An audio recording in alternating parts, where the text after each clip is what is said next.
Dobar dan. Dobrodošli na portal intervju.ba i u novi podcast iz serijala Čitaj više, misli više.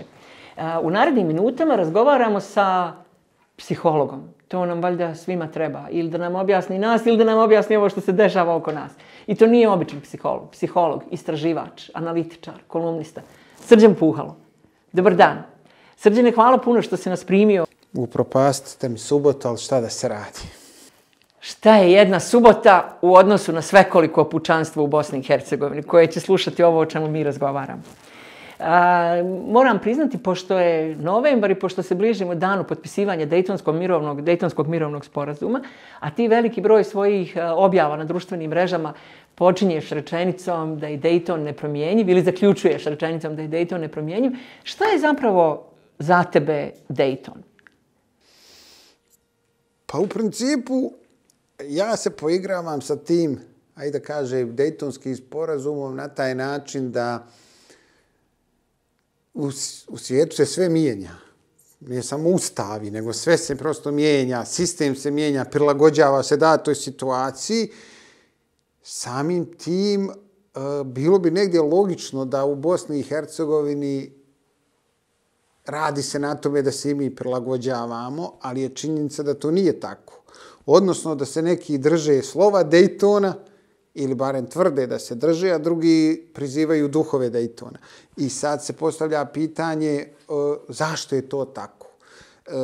Odnosno, kako je moguće da ne postoji ta svijest da se nešto mora mijenjati u društvu? Pa makar to bio i Dejton. Pogotovo se to odnosi na ljudi iz Republike Srpske koji morate imati na umu kada je stao rat. Oni su Dejtonski sporazum, političke elite, a i ljudi, građani, su opazali kao veliki poraz. Iz prostog razloga što oni se nisu borili za Bosnu i Hercegovinu, su se borili za nezavisnu Republiku Srpsku, za veliku Srbiju, za nešto su se drugo potpuno borili. I kada je potpisan Dejtonski sporazum, to jeste bilo olakšanje jer je prestao rat, ali bio je to, ja mislim, jedna vrsta poraza njihovog, jer nisu se izborili za ono što su željeli, odnosno za što smo ginuli. S druge strane, 20 ili 30 godina posle, mi vidimo potpuno drugačiju situaciju. Znači, sad se Srbi u Republici Srpskoj kunu u Dejtonski sporazum, dok Bošnjaci su nezadovoljni i mijenjali bi nešto. I sad se prosto postavlja pitanje da li je vrijeme pregazilo Dejtonski sporazum. Ja mislim da jeste.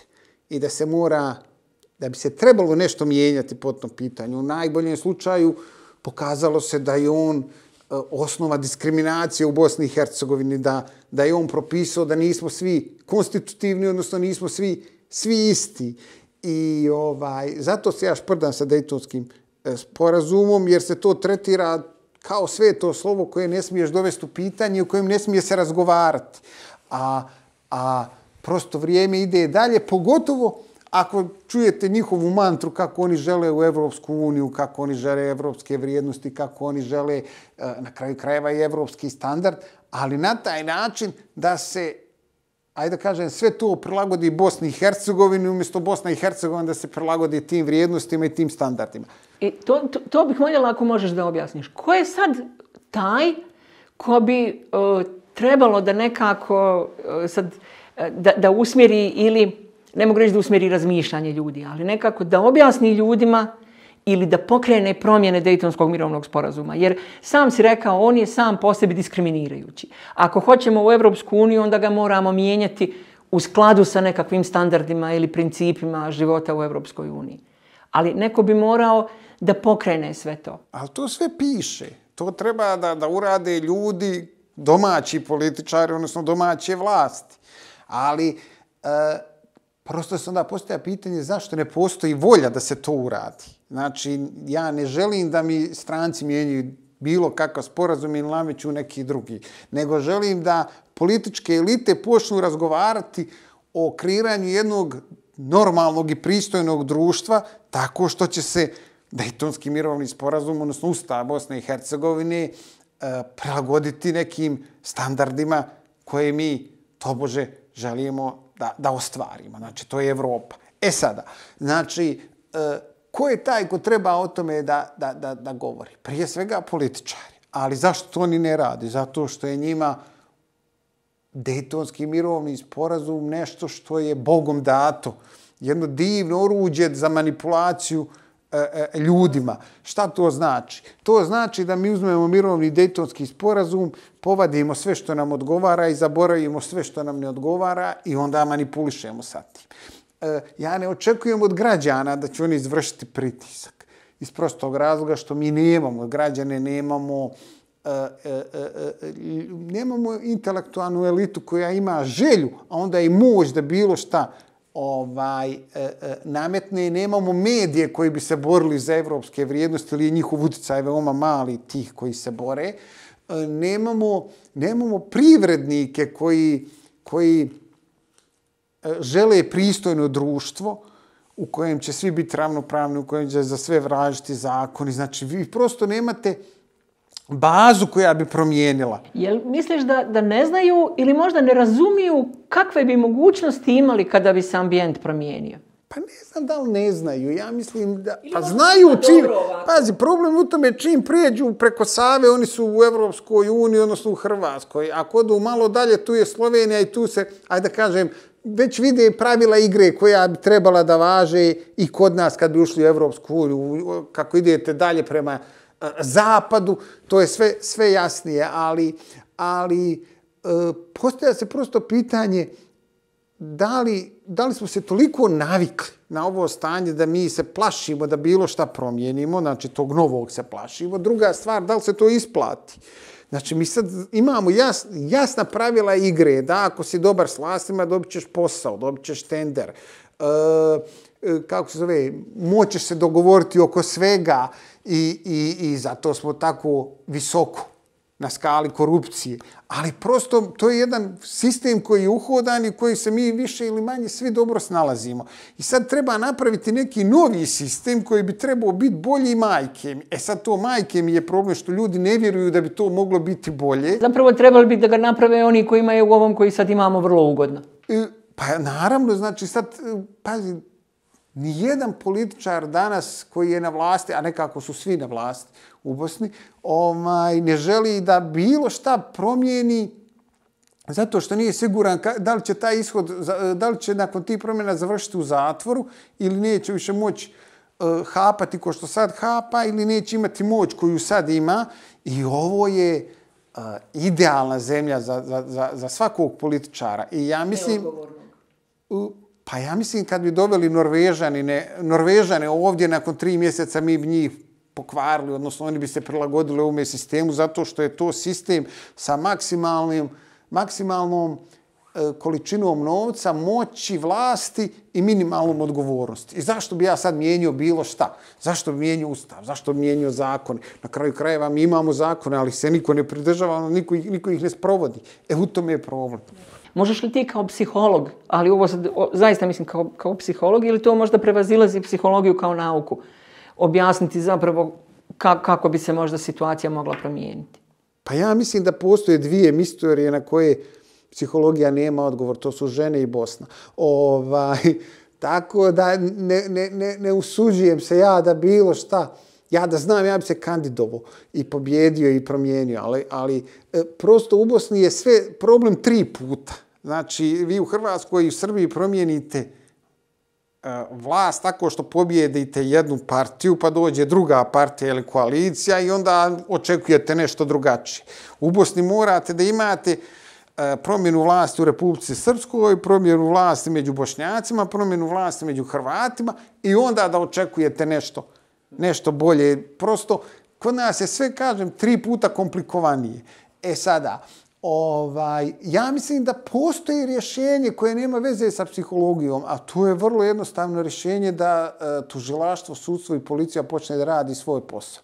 Odnosno, da svi imamo pravo da krademo, da radimo bilo šta mimo zakona, kad nas uhvate, moramo za to da odgovaramo. I tu je kraj čitave filozofije i priče. I to se negdje desilo i u Hrvatskoj, znači sa Sanaderom. Znači, jedna pravila igre su važila do Sanadera, posle toga važe druga pravila igre, ali čini mi se da je to bilo sve u želji da se dodvore Evropsku uniju, odnosno da uđu u Evropsku uniju. I vi sad imate gomilu ministara koji su bili ili jesu vlasti u Hrvatskoj koji su ili pod istragom ili im se sudi ili su uhapšeni. I to je u stvari poenta čitavog normalnog sistema. Tako je, ali i tad morao postojati neko u vlasti koji je pustio tužilaštvo da radi svoj posao. Je li to sad bila gospođa Jadranka Kosor ili neko drugi? I sad je to Pokazat će vjerovatno istorija. Da li treba pustiti tužilaštvo da radi svoj posao ili tužilaštvo treba da se otme, aj tako da kažem. Znači, jer ja nisam siguran da će bilo kome dati da ga sudi, da mu sudi i da radi svoj posao bilo gdje. Ja mislim da se to mora otimati. Koji sloboda? Prosto morate je oteti za sebe i braniti grčevito. U protivnom, što bi vam ja dao slobodu kad mi je mnogo ljepše da upravljam s vama? Što bi ja dao sudstvo ako ga mogu kontrolisati i tužilaštvo i policiju? Znači, onoga trenutka kada se, ajde kažem, oni shvate da je jedini spas da svak radi svoj posao najbolje što je moguće, najbolje što zna, možda je to rješenje za ovoga.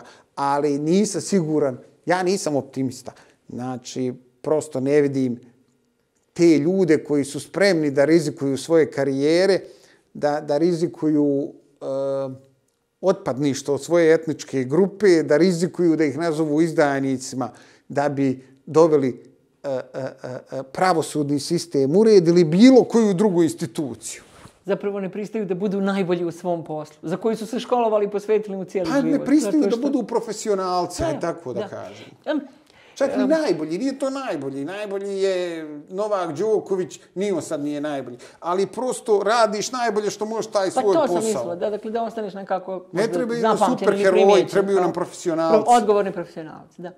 Pomenuo si dijelom politiku u Bosni i Hercegovini koju je teško promijeniti. Ti putuješ puno po Bosni i Hercegovini, razgovaraš s raznim ljudima, pratiš razne procese, to se vidi iz svega što pišeš. Kako vidiš ovaj aktuelni politički trenutak?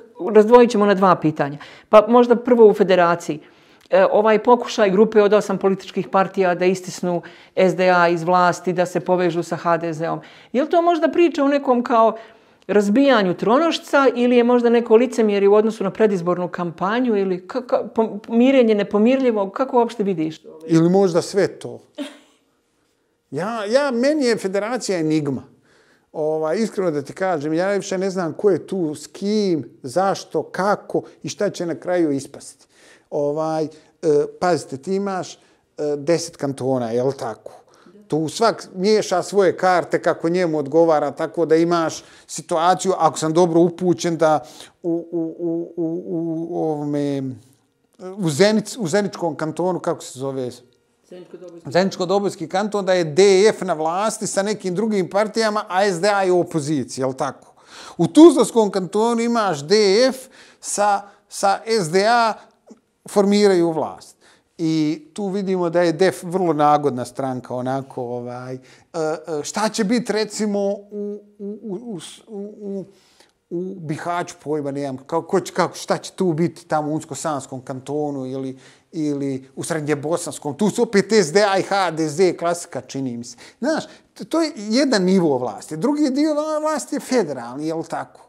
Tu se valjda sad vodi najveća borba ko će sastaviti, ko će tog 13. jesam dobro skontao, pronaći. I iskreno da ti kažem, ja to sve nešto čitam, ali nikome ne vjerujem jer vidim da ima gomila dezinformacija, ali i mislim da se po prvi put negdje SDA našla u ozbiljnom problemu, što opet i jeste i nije čudno. Znači, s jedne strane, ona je najjača partija u federaciji, to je opet, pokazali su izbori, s druge strane, postoji mogućnost da ode u opoziciju.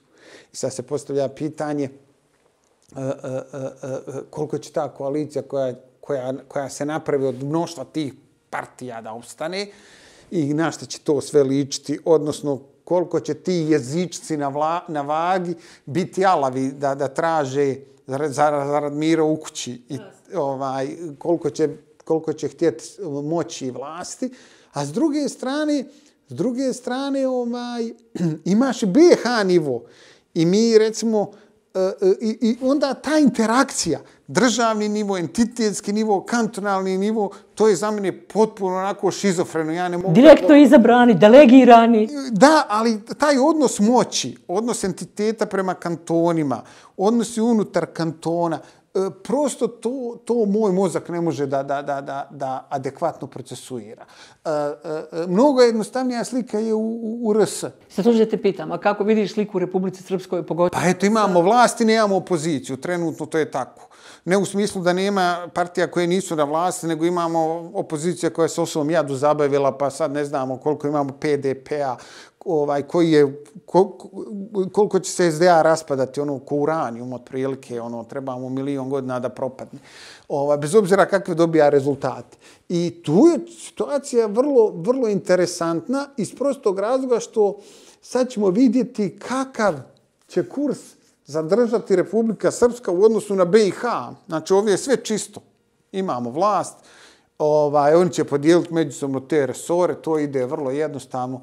Prosto, SNSD ima šemu kojom će to vrlo brzo podijeliti. Ovi male partije domaće nemaju, oni će se namiriti koliko mogu i tu nema velike filozofije. Da, ali za dobar rad ili bolji rad vlasti važna je dobra opozicija. Kako vidiš rasplet u opoziciji? Ovo što se dešava u PDP-u je vrlo zanimljivo. Ja sam neki dan rekla da sa ovakvom opozicijom Milorad Dodik i SNSD mogu komotno uređivati nokte i ne brinuti se pretjerano oko svog položaja i vođenja politike. Ajde da kažem da... Izvini, mislim čak da si ti negdje proročki u jednom blogu neposredno poslije izbora i nakon što je PDP proglasio pobjedu gospođe Jelene Trijević, ti si objavio blog u kom si rekao, mislim, kad utvrdimo rezultate, neko mora nestati. I to onaj ko je slagao, jer...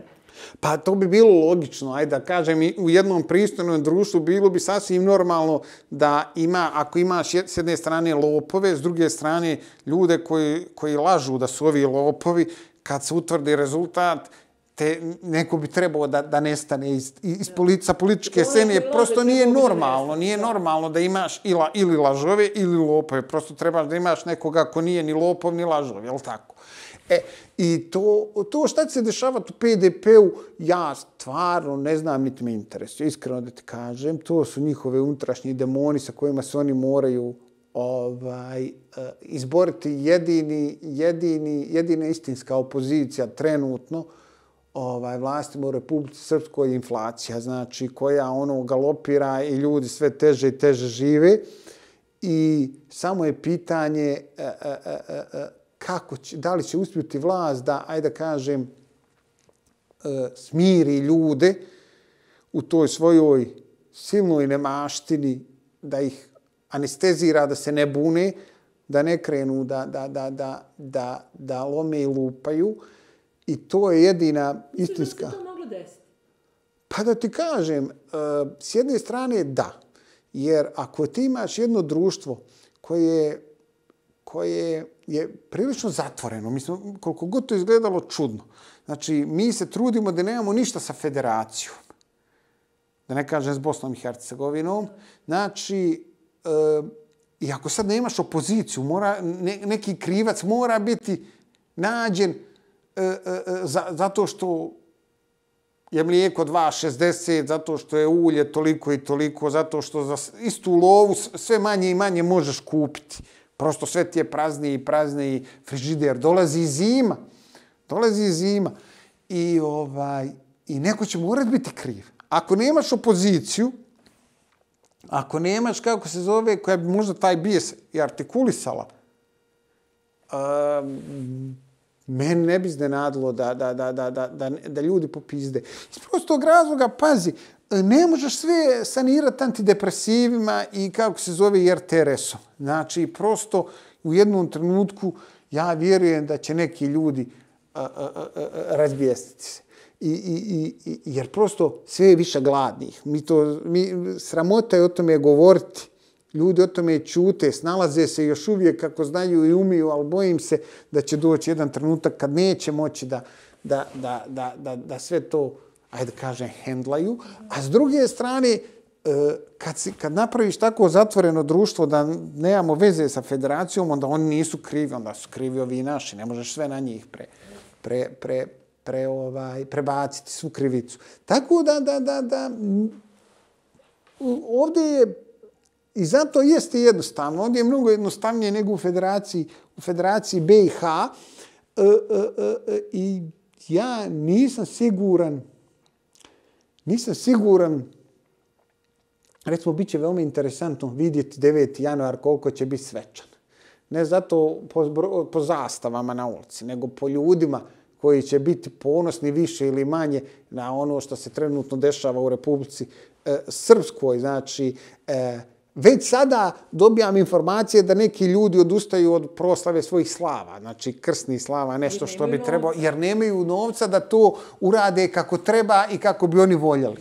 Ali prema dostupnim informacijama nekoliko 9. januara unatrag je zapravo ta, kako ćemo izvati, taj pompezni izgled bio rezultat autobusima dovezenih ljudi koji tu budu. Znači, ljudi koji ne dođu dobrovoljno. Nije to stvar ni autobusa, nego to je stvar jednog osjećaja veselja i praznika. Znači, je li vama do slavlja, ako ste već 9. januara skršili 2/3 svoje plate i ne znate kako ćete izgurati do 1. februara. To će biti zanimljivo i to će biti interesantno, odnosno kako ide euforija na gladan stomak. To je u stvari ključno pitanje koje ćemo u narednom periodu gledati. Zanimljivo. Mnogo se u kontekstu ove rasprave, sad smo se malo odmakli od teme, bez veze mi, ali volim da čujem šta ćeš ti o tome reći. U kontekstu ove rasprave unutar opozicije, njihovih internih sukoba i mimoilaženja, opet je aktuelan taj famozni video koji se pojavio na kojoj je gospodin Begić, kako to komentarišeš? Je li to stvarno neko sredstvo koje, nešto što će se koristiti kao sredstvo za neko potkusurivanje negdje? Ili je to samo zanimljivo širokim masama pa se o tome priča, a zapravo nema nikakav značaj? Ma ima značaj. Znači, prije svega ovo jeste homofobno društvo. I ovo jeste društvo, da postoji video gdje je muškarac i žena, on bi vjerovatno dobio 5% više glasova nego što je. On bio potpredsjednik Republike Srpske. Jer, Bože moj, pa on je pravi muškarac, znate. I na kraju krajeva više to nije ni tabu, znači, sad to postavlja kogod hoće. Tako da to ne bi bio problem. Problem je, ja nisam siguran da smo mi sve vidjeli od tih videa, to je jedna stvar. Druga stvar, ja mislim da je to moćno oružje, koliko god to izgledalo jadno i bijedno, ali za najveći broj ljudi takav snimak ne bi oprostili bilo kom političaru. Pa makar to bio i Dodik, ali takav snimak mu ne bi oprostio. Odnosno, mogao bi sa njim raditi šta god hoćeš. I to je jedna od hipoteza koje smo mi čuli skorije, da je upravo zbog tog snimka da je došlo do približavanja i tako da kažemo vlasti Banja Luke i vlasti Republike Srpske, ali ono što je tu meni strašno problematično je to da negdje u javnosti postoji svijest da bi mogao postojati takav snimak kao alat za obračun sa neistomišljenicima. I to je u stvari problem. To je u stvari problem da se danas u politici ne biraju sredstva. Da se kontroliše ili manipuliše s ljudima. A s druge strane,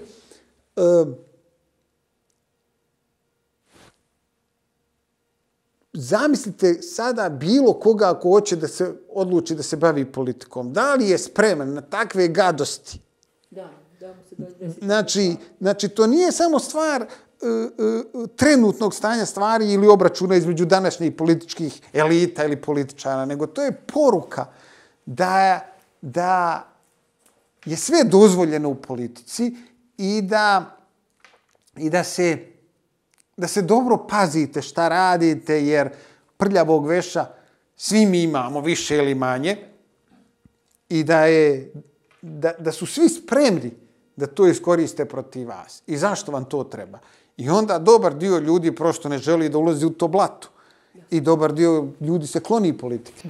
Zanima me kako vidiš odnos između gospodina Milorada Dodika i gospođe Željke Cvijanović nakon rezultata ovih izbora. Dakle, činjenice koje prate to jeste da gospodin Milorad Dodik je sada predsjednik Republike Srpske.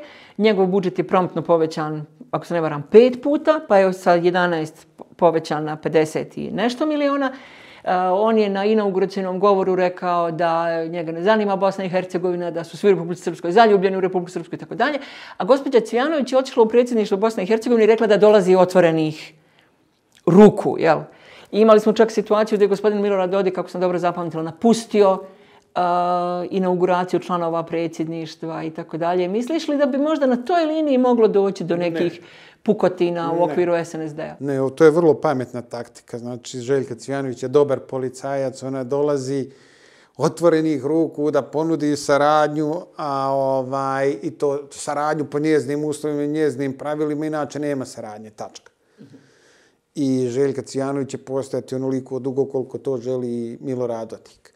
Onoga trenutka kad ga prestane slušati, ona nema nikakvu moć. S druge strane, Dodik je loš policajac, odnosno dobar Srbin. I on je taj koji će poturiti pleća za sve nas i boriti se za Republiku Srpsku, a mi samo treba da ćutimo i da slušamo. I to se odnosi i na Željku Cvijanović i na sve ostale građane u Republici Srpskoj. Tako da ja ne očekujem. Pa Željka Cvijanović ni kao predsjednica Republike Srpske nije imala neku važnu funkciju. Ona je bila, ajde kažem, klasična predsjednica Republike Srpske po onome što joj pripada od nadležnosti. Postrojavanje, primanje delegacija, davanje ordena, filozofiranje, pametovanje i ništa. Faktičku moć nema. Sada se dešava potpuno drugačija stvar. Sada jednom predsjednik Republike Srpske dobija najvažniju ulogu i najveću moć i najveći novac. I sad na jednom član predsjedništva BiH nije važan, nije bitan. Sad je na jednom predsjednik Republike Srpske ključna figura u politici u Republici Srpskoj i u BiH. Ali šta će biti zanimljivo? Ako Srbi dobiju, to sam negdje pročitao, Ministarstvo vanjskih poslova, ja mislim da njima to sad pripada u ovoj rotaciji nekoj, kako to već... Pa to će biti pičvajz. Znači, zamislite Srbina, ministra inostranih poslova BiH. Pa dobro, imali smo gospodina Crnatka na toj poziciji. Da, ali je bio mogo gospodin Crnadak i gospodin Ivanić. Zamislite sada, koji je bilo opozicija Dodiku, znači zamislite sada kakva će to biti diplomatija i u kom pravcu će to sve ići kad imate Željka Komšića kao predsjednika i Bećirovića, člana predsjedništva BiH, i Željku Cvijanović koja je tu kontra svega, i na kraju imate ministra inostranih poslova koji će na jednom da počinje da priča neke potpuno drugačije priče koje do sad nismo mogli čuti i nismo slušali. Pa to će biti, ja mislim, ludnica. Jedva čekam da to vidim, a u što će se to pretvoriti, to samo Bog zna. Znaš predstav ko bi mogao biti ministar vanjskih poslova? Pa negdje je se pričalo da je to, kako se zove, ovaj sadašnji ministar koji je u Zagrebu, inače je profesor na političkim naukama, Bože, kako se zove, Aleksandar Vranješ. To sam čuo, on je mlad, perspektivan, ali u svakom slučaju neko ko bespogovorno sluša Milorada Dodika i vlasti u Republici Srpskoj. Kad bi te pitala da izdvojiš još neko ime iz političkog establishmenta Republike Srpske kao značajno, kao neko koji je uspio da se nametne kao autoritet, postoji li takva osoba? Ne postoji kao autoritet, već postoji kao alternativa, aj tako da kažem. Znači, Milko Grmuša u gradskom parlamentu u Banja Luci je za moj ukus vrlo konzervativan, za moj ukus previše desno, ali ajde da kaže da je njegov način, njegov stil političke borbe potpuno drugačiji od onoga što smo do sad viđali. Ali ako se raspadne PDP, gdje je njegova politička... Pa on je rekao da on ostaje uz Jelenu Trivić, odnosno ostaje u PDP-u ako ona ostane. Ako ona ostane. E sada, znači, to nije moj, ajde da kažem, svjetonazor, to je moj sistem vrijednosti, ali prosto u par vrlo bitnih trenutaka pokazuje da je spreman da se bori za neke principe i da se bori za male ljude. I on je, recimo, malo drugačiji. Hvala ti puno. Kakav ti je ovo kamen? To mi je antistres. Šta radiš s njim? Ima u njemu bar 2 kila. Lupim se, brate, kad mi pripadne teško. Mislim da imamo pogrešan odnos prema kamenju, umjesto da ga uzmemo i frljaknemo na taj prozor od kancelarija vlasti, mi uzmemo pa lupamo glavu od njega. I mislim da je tu ključ našeg problema. Onoga trenutka kad nam kamenje bude služilo da se obračunamo sa onim gore, umjesto da udaramo sami sebe, kad taj mazohizam pređe u neki bijes koji je usmjeren prema stvarnom izvoru tih problema, da će nam biti bolje. Bijes i ljutnja su dobra emocija. Kažu da je konstruktivna. Pa ima i konstruktivnih, ali u odnosu na mazohizam ili dizanje ruke na sebe, onda to uopšte nije tako loše. Težak je, ali dobar osjećaj. Hvala vam što ste bili s nama. Srđan Puhalo, psiholog, svjetski putnik, analitičar, kolumnista i čovjek koji širom otvorenih očiju posmatra svijet oko nas. Hvala vam što ste bili s nama i čitajte više i mislite više, bit će vam mnogo bolje i kao što reče Puhalo, ponekad uzmite kamen u ruku i bacite ga iz sve snage i pazite gdje ciljate.